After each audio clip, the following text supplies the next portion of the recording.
Good afternoon everyone, mga kananay, mga ate, mga kuya. Ayan, dito ako sa taas sa kwarto namin. Dito ako, magtatahi po ako ngayon. Ayan. Dito maliwanag kasi. Doon sa baba madilim. Yan ang mga tahiin ko. Ayan o. Ito ay mahaba. Kailangan kong tahiin ng paiksiin ko kasi mahaba yung ano. Kaya kitang kita pag sinusuot. Masyadong mababa. Ganon din to.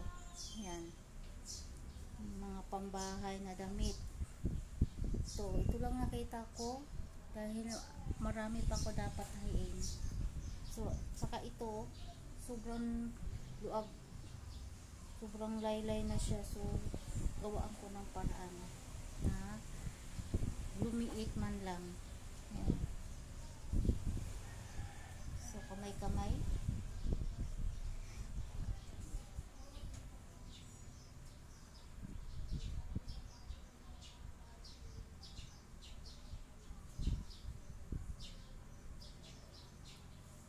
Itong blouse ko pantulog yung awaran. So, kailangan tahiin.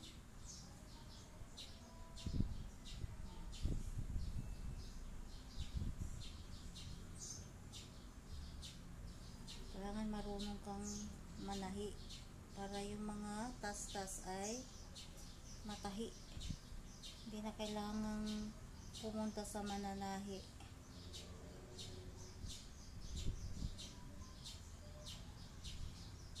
Yung mga tas-tas ay matahi man lang. So marami pa akong tatahiin. Meron pa akong hindi ko na makita kasi nasa kahon pa yung mga damit namin.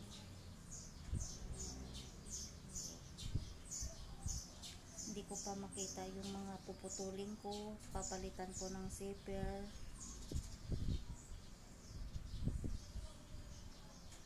So ako na po nagpapalit ng zipper. Practice ko talaga yan. Paano magpalit ng zipper.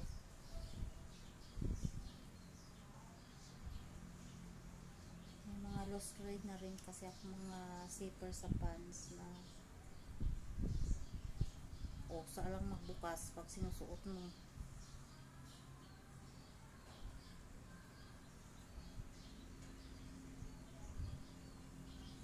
Kaya dito maliwanag talaga dito yung bundok. Ayan o, green na uli siya. Nag-uulan. Yung summer ay halos mamamatay yung kahoy.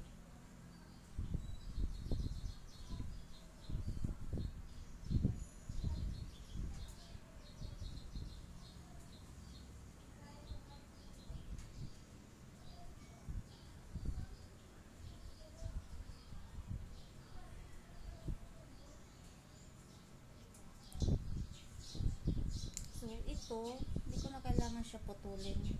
I-ano ko lang yung ganyan. Yan. Masyado kasing pag sinusuot ko masyadong mababa dito. Kaya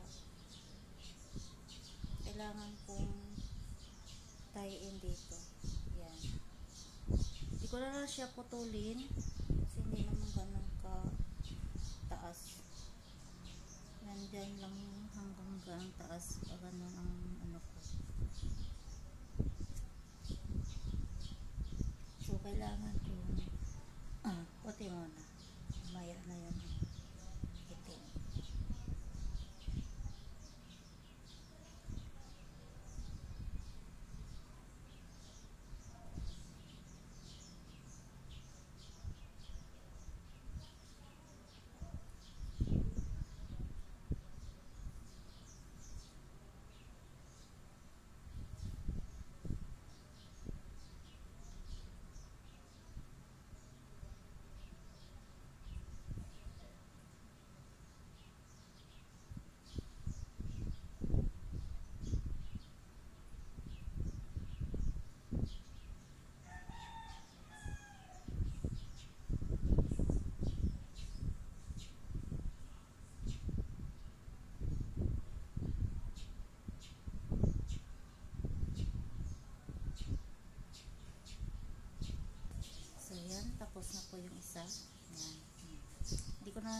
dito yung pinakaano, parang may design. Ayan. So, isa naman. So, kasi hindi ko nasusuot kasi nga sobrang laylay na talaga. So, kailangan gawa ng paraan. Masuot uli.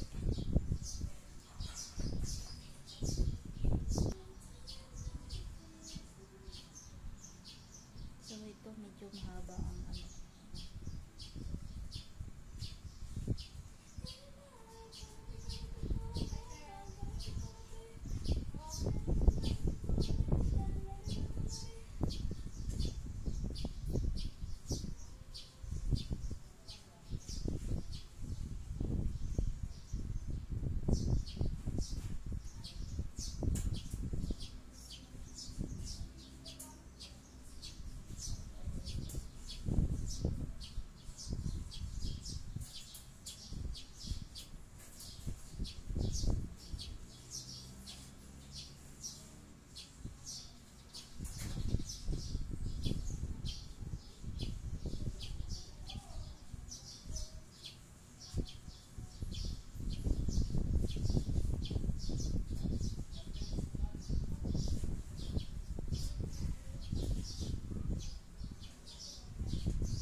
So, ito ay mahaba pero kailangan ko siyang gupitin.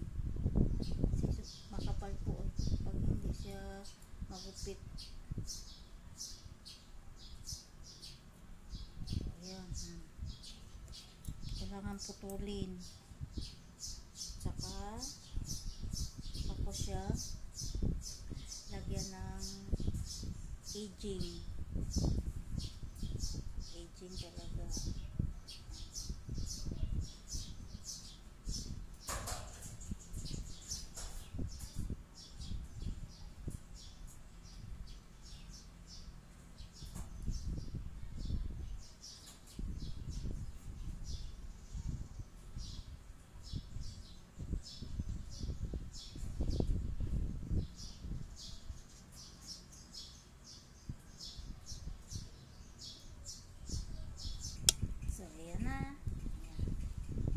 Yan o.